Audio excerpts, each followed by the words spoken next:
ভূঁইয়া রচিত অভিনীত চেনা পৃথিবী অচেনা মানুষ জয় বাংলা। রাই স্বর্গ পরিবারের ধ্বংসের খেলা জয়মা উঠেছে।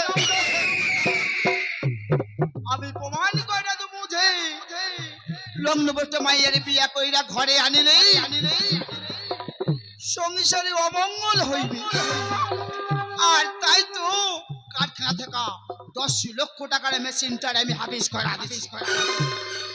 কথাটি শোনা মাত্র বড় সাহেবের হার্ট অ্যাটাক হইয়া যায়, 1 মাস হসপিটালে শুইয়া থাকে। আর সেই সুযোগটারে কাজে লাগাইয়া আমি আমার নিজের আকারটারে গুছিয়ে ফেলছি। এইবার বৌমণি রে মনে সীতাটারে বনবাসে পাঠাইলে আমার কাম শেষ।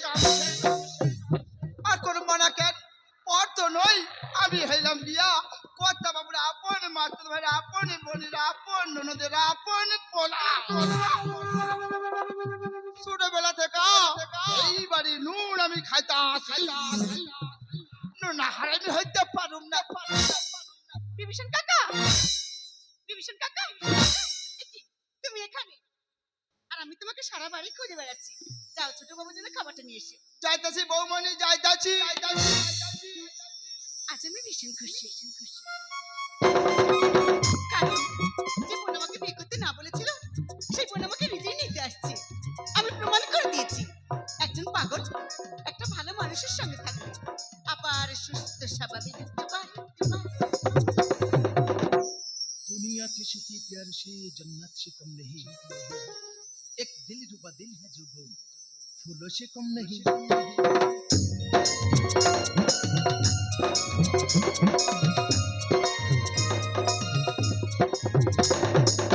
জানো একসময় মনে হতো আমার মতো পাগল মানসিক ভারসাম্যহীন মানুষের এই পৃথিবীতে বেঁচে থেকে কি লাভ।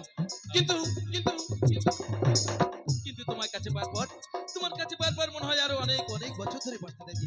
আচ্ছা তুমি আমার জীবনে আরো অনেক আগাছুনি কেন? কোথায় লুকিয়েছিলে? লুকিয়ে থাকবো কেন? তোমার কাছেই ছিলাম, তুমি খোঁজোনি তাই পাওনি। ওই জন্য তো বলে অনেক শক্তিবান নাবিক হাল ছেড়ে দেয়, হার মানে দ্রুত নামে। জীবন যুদ্ধে তারাই তো জিতবে যারা বলে জিতবইয়া জিতবইয়া। আমার হিয়ার মাঝে লুকিয়েছিলে দেখতে তোমায় পাইনি, আমি দেখতে তোমায় পাইনি। বাহির পানে আমি দেখেছি, বাহির পানে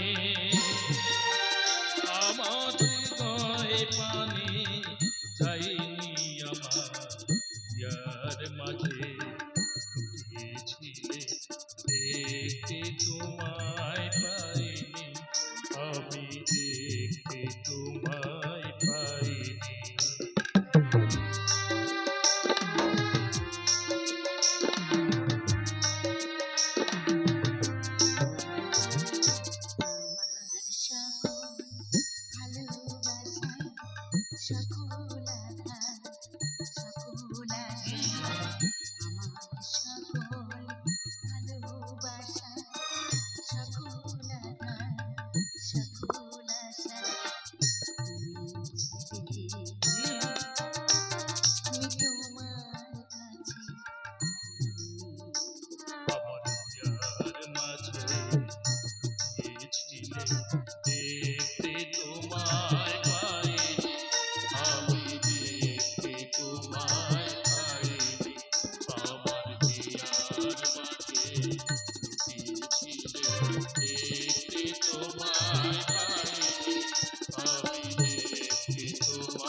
আপনারা কি ভাবছেন যে পাগল মালটা এত তাড়াতাড়ি সুস্থ হলে কি হবে, তাই তো? বলবো আরে বলবো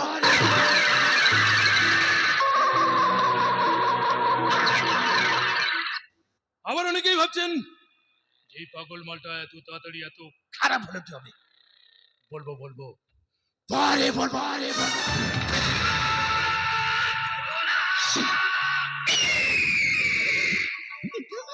তুমি আমাকে মারলে কেন?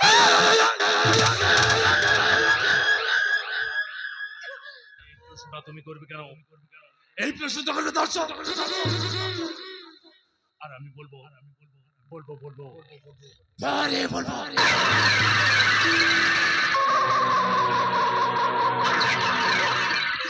কিন্তু কিন্তু আমি তোমার জীবনের থেকেও বেশি তোমাকে ভালোবাসতাম।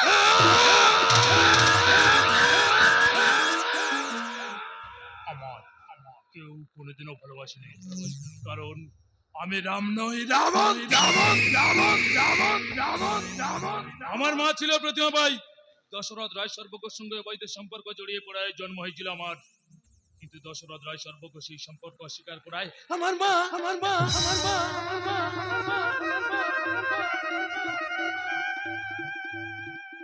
লজ্জায় ঘৃণায় আত্মহত্যা করে। তখন আমার বয়স ছিল 5 বছর।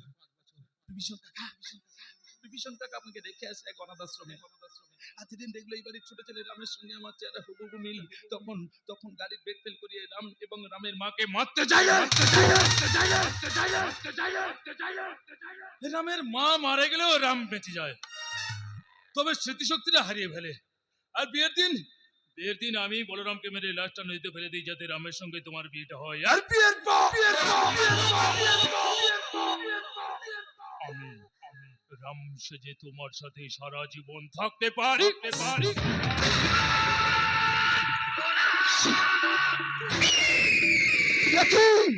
দেখি ছোট সাহেব, তুই বউ মেরে মারলে কেন? না মালটা এখনো মারেনি, কই মাছের জীবন। যাও বাইরে অ্যাম্বুলেন্স দাঁড়িয়ে আছে, ভালো কোনো শ্মশান দেখে ওর বুকে মাটি দিয়ে দাও। যাও, চলে যাও। আর করবো না কেন? পর তো নই, আমি হইলাম গিয়া কর্তা বাবুর আপন, মাতুদ ভাইয়ের আপন, বোনের আপন, ননদের আপন পোলা। ছোটবেলা থেকে এই বাড়ির নুন আমি খাইতাছি। আরো খাও নুন হারানি হইতে পারুম না। যাও, চলে যাও বিষ্ণু কাকা, চলে যাও। এই বিষ্ণু কাকা, গাড়ির শব্দ মনে হয় কেউ জিনিস কাছে যাও, তাড়াতাড়ি যাও। আবার আমাকে রাবণ থেকে রাম সাজাতে হবে। যাও বিষ্ণু কাকা, চলে যাও।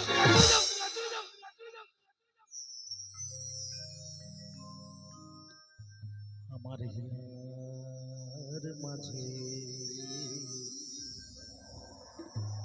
লুকিয়েছিলে দেখতে তোমায় পাইনি, আমি দেখতে তোমায় পাইনি।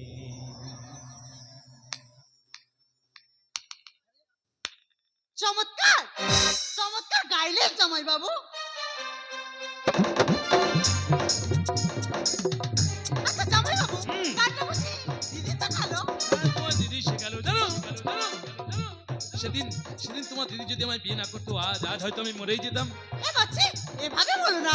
আচ্ছা জামাই বাবু, আপনাকে যে সুস্থ করলো, আই মিন আমার দিদিকে কই দেখতে পাচ্ছি না। এখানে তো রক্ত। এটা কার রক্ত জামাই বাবু? তো দিদি রক্ত দিদি রক্ত মানে কি করেছে দিদির সাথে? আর তেমন কিছু নয়, হঠাৎ মাত্রা গরম হয়ে যায়, হাতের কাছে ছুটে চলে চালিয়ে দিয়ে তো দিদি মারা যায়। ছোট লোক, জানোয়ার! আমি সবার কাছে বলে দেবো। দেবীর মতো দিদিকে করে করেছো। তুমি একটা করে। বাবা, এখান থেকে বাইরে বেরোতে হলে তবে তো বলবি না। পিছনে তাকিয়ে দেখ, তো বাবা দাঁড়িয়ে আছে, দেখ।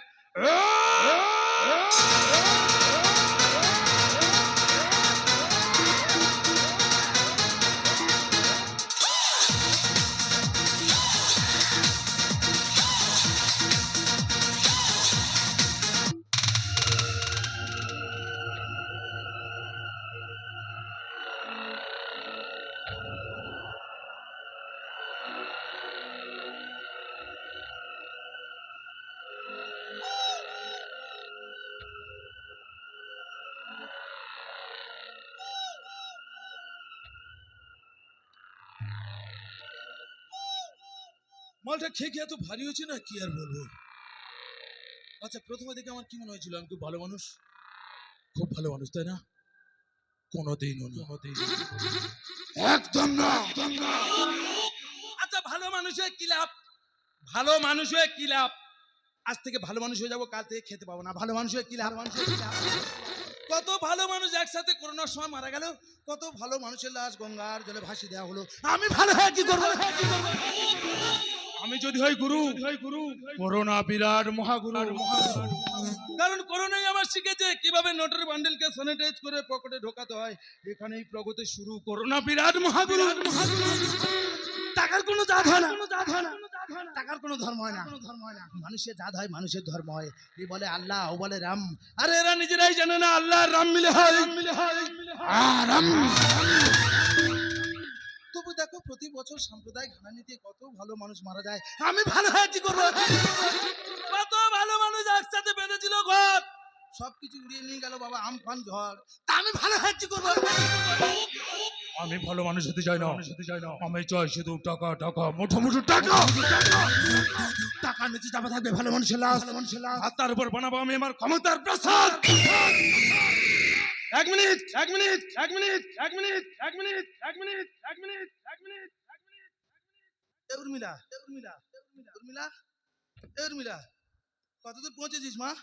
স্বর্গ অবধি পৌঁছে গেছিস? আচ্ছা, ওখানে পৌঁছে গিয়ে আমার একটা মিসড কল দিস, তাহলে আমি বুঝতে পারবো যে তুই ওখানে পৌঁছে গেছিস। তবে কি জানো, আমার খুব শখ ছিল শালির সঙ্গে একটু মজা করবো। শালা তার হলো না। কেন হবে না? কেন হবে না? কেন কি হয়েছে? মারা গেছে? তাতে কি হয়েছে? সবাই তো জানতো মানুষ রেপ করে। সারা মরা মানুষের রেপ করতে কেমন লাগবে কি জানি। আঁচড়াবে না, খামচাবে না, কোনো বাধা দেবে না, তবে তাই করি।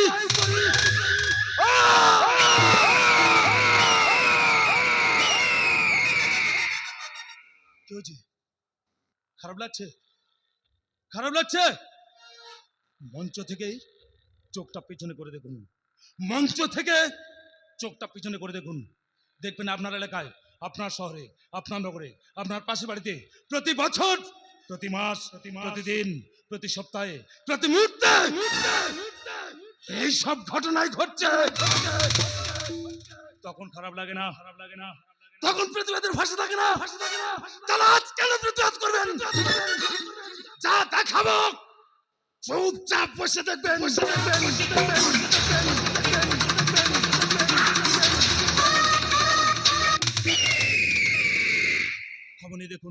খবর নিয়ে দেখুন আজও ভারতবর্ষের বুকে 3.5 বছরের কন্যাকে ধর্ষণ হয়। তখন কারো খারাপ লাগে না, শুধু খারাপ লাগে গাজন মঞ্চের সামনে। আরে খবর নিয়ে দেখুন আজও ভারতবর্ষের বুকে 72 বছরের প্রীতা মাকে ধর্ষিত হয়। তখনও কারো খারাপ লাগে না, শুধু খারাপ লাগে গাজন মঞ্চের সামনে। গালিগালা দিতে ইচ্ছা করে গাজন মঞ্চের সামনে। আরে এতটুকু জমির জন্য এক ভাই আর এক ভাইয়ের গলায় কাটা দিন কম বসে দেয়। তবু আমাদের খারাপ লাগে না, শুধু খারাপ লাগে গাজন মঞ্চের সামনে। প্রতিবাদ করার ইচ্ছা হয় গাজন মঞ্চের সামনে। আমি বলছি খারাপ লাগার অভ্যাসটা তৈরি করুন। প্রতিবাদের ভাষাটা মুখ থেকে বেরিয়ে আসুন। তুলে নিন। তবে সেটা গাজনে অভিনয় করা রাবণের বিরুদ্ধে নয়। আপনার এলাকায়, আপনার শহরে, আপনার নগরে, আপনার পাশের বাড়িতে যে সমস্ত রাবণরা ঘুরে বেড়াচ্ছে, সেই সমস্ত রাবণদের বিরুদ্ধে। তাহলে দেখবেন আমাদের এই ভারতবর্ষটা আবার রাবণ মুক্ত ভারতবর্ষ হবে। রাবণ মুক্ত ভারতবর্ষ। খারাপ লাগছে, খারাপ, যত খারাপ গাজনের সামনে খারাপ। কেলো ভাই, তোমরা সব বন্ধ করে দিয়ে চুপচাপ বসে আছো, কি ব্যাপার? কি আছে? আরে এতক্ষণ তো আমি একটু অভিনয় থেকে বাইরে বেরিয়ে গেছিলাম মানুষকে বোঝানোর জন্য। চলো, আমাদের যা আছে তাই হবে, চলো বাজাও। স্নেহ মায়া মমতা দিয়েছে বিসর্জন, টাটকা বাসি বাছি না আমি। কলি যুগে রাবণ, রাবণ, রাবণ, রাবণ, রাবণ, রাবণ, রাবণ, রাবণ,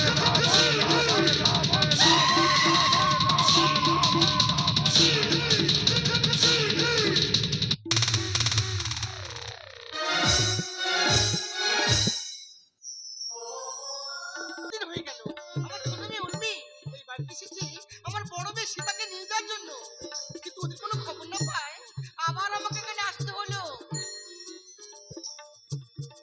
কিন্তু বাড়িতে তো কাউকে দেখতে পাচ্ছি না, সব গেল কোথায়? এ কি বিয়ান, ভালো আছেন? কখন এলেন? এই তো কিছুক্ষণ। আপনি ভালো আছেন বিআই মশাই? হ্যাঁ আমি ভালো আছি। কিন্তু মেজামাকে দেখছি না। তা তো আমি জানি না, আমি 1.5 মাস হসপিটালে ভর্তি ছিলাম, আজ ছুটি হয়েছে তাই বাড়িতে চলে এসেছি। সে কি, তাহলে সব গেল কোথায়? কে বলতে পারবে ওরা এখন কোথায় আছে, কেমন আছে? আমি জানি ওই শয়তানটা কোথায় আছে। শয়তান? কে শয়তান? কার কথা বলছিস? ও সাহেব, আপনার বাড়িতে এতদিন যে রাম সেজেছিল সেই আসলে রাম নয়, রাবণ। বিভীষণ, তুই কি বলছিস? ঠিকই বলছি বড় সাহেব, ঠিকই বলছি। রাবণ হলো প্রতিমা ভাইয়ের গর্ভজাত, তোমারই ঔরজাত সন্তান। বিভীষণ! একদিন সম্পত্তি নবী রামের বিয়ের পর রামকে সরাইয়া ফেলে ওই শয়তানটারে এই বাড়িতে আমি আনছিলাম। আর যেদিন বউ মরে চুরি হয় না, আমারে রাগটা শ্মশানে পুঁতে দিতে বলে। তুই নাই বাবু, তুই নাই। আমি বৌমণি মোহ শ্মশানে গিয়ে মাটি খুলতেছি, তখনই হঠাৎ আমার ফোনে খবর এলো আমার ঘর বাড়ি সব আগুন লাগা পুইরা গেছে। তখনই বুঝছিলাম আমাগো পাপের সাজা। তাই বউ মানে ভাই চাচ্ছি, তবে ওই শয়তানটা মনে হয় পুরীকে মায়েরা ফেলাছে।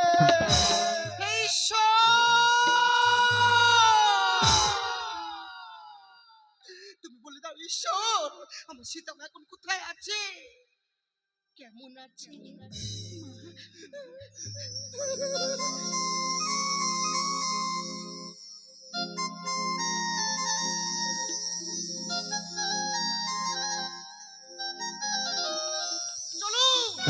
চলুন বিআই মশাই, আমরা সবাই মিলে ওই শয়তানটার বিরুদ্ধে থানায় নালিশ জানাই।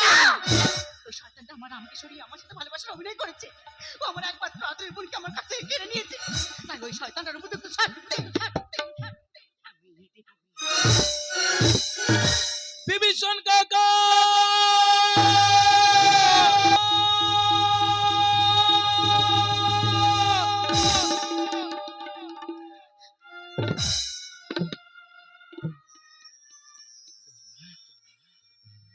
আমায় কিছু খেতে দাও না। জানো আজ কতদিন হয়ে গেল ওরা আমার পেট ভরে কিছু খেতে দেয়নি। এই চিন্তা দাদা, তুমি ওর সাথে কথা বলছো না কেন? বুঝেছি তুমি ওর সাথে কথা বলবে না। এই চিন্তাই তুমি কি ছবির মতো দাঁড়িয়ে থাকবে? এই চিন্তাই কথা বলো না।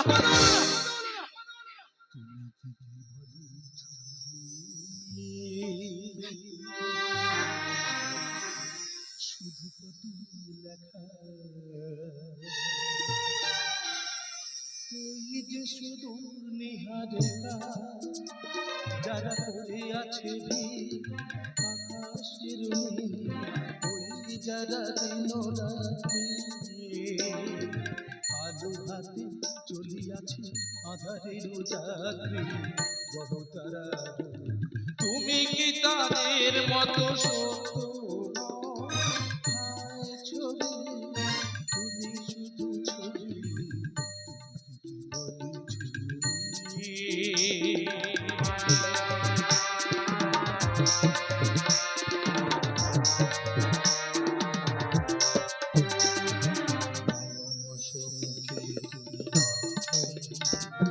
নয়নের মাঝে ঘাটে শ্যামল শ্যামল তুমি নীলে মাইনি আমার নিকি তোমার ছিলা অন্তরে নাহি জানি কেউ নাহি জানি তব সুর বাজে মোর প্রাণে অন্তরে তুমি কবি নাও ছবি নাও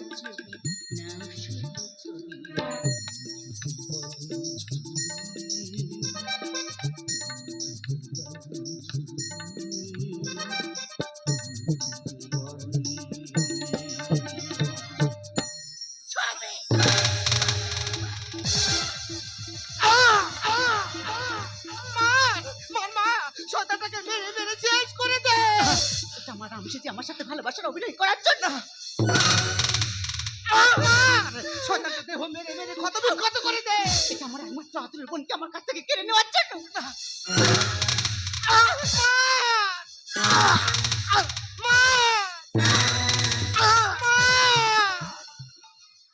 কি সীতা দেবী, আপনি রামবাবুকে মারলেন কেন? আপনার সঙ্গে যে রাবণ রাম সেজে অভিনয় করেছিল সেই রাবণ এবং বিভীষণ বাবুকে আমরা গ্রেফতার করেছি, কিন্তু আপনি কি করলেন? কনস্টেবল বাইরে দাঁড়িয়ে আছে আপনাকে নিয়ে যাওয়ার জন্য। You under arrest.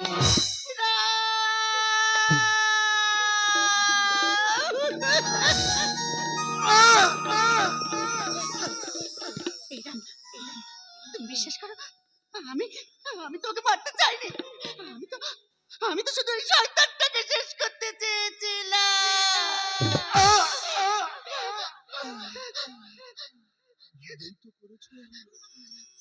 ভালোই তো হলো।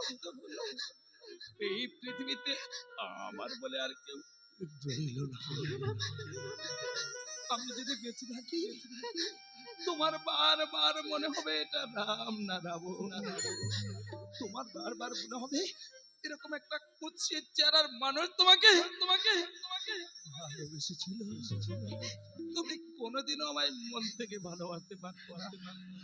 আর ভালোবাসাহীন এই পৃথিবীতে আমি বাঁচতে চাই।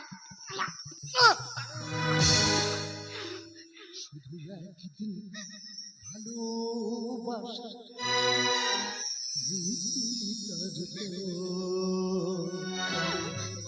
তাও যদি হয় আমি তাও যদি চাই না বাঁচতে আমি হাজার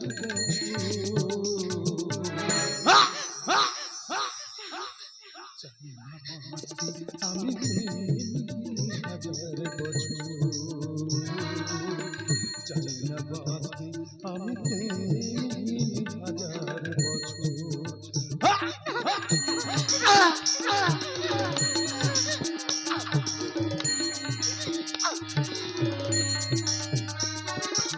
চোখে রোশনি জ্বালে শুধু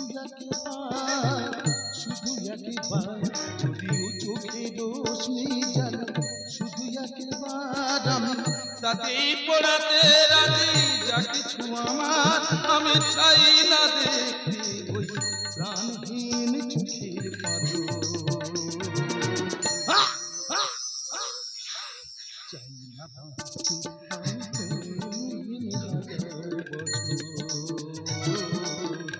চাই না বাঁচতে আমি হাজার বছর। চাই না বাঁচতে আমি হাজার বছর।